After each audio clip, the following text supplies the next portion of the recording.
Rough week for the Mets. It came all to a head on Sunday, Andy. This Nick Williams home run off Paul Sewald. And obviously, Mickey Callaway had the option of bringing in Jerry Blevins. But generally, for the Mets, this brings up a conversation of Mickey Callaway's managing so far. Obviously, they batted out of order in Cincinnati. You wrote a column about it on Monday, I should say, on SNY.TV. Are the Mets concerned yet? Are we at that point?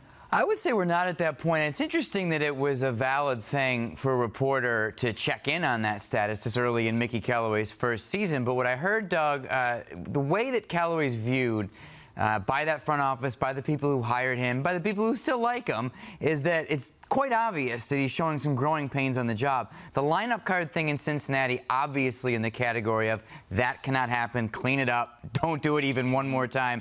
The thing with the bullpen that you just described on Sunday is a little bit more complicated. The problem wasn't really sticking with Paul Sewald, but the problem, as I understood it, and people agree with me that I asked, is why is Blevins up if you're not going to bring him in the game? At some point there, you were going to bring in Jerry Blevins, which is probably what he was thinking when he was shaking his head and seeming kind of annoyed about it.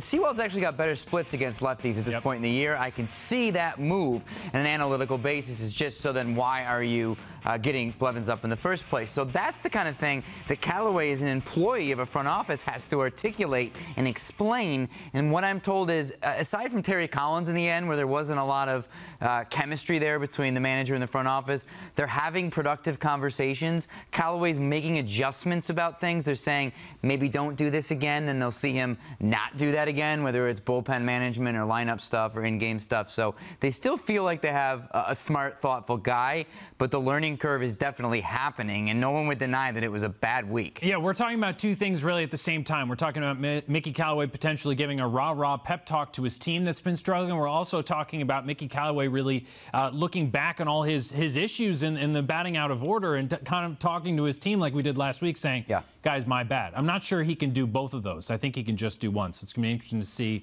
how Mickey Callaway manages this team moving forward. Andy, thanks so much.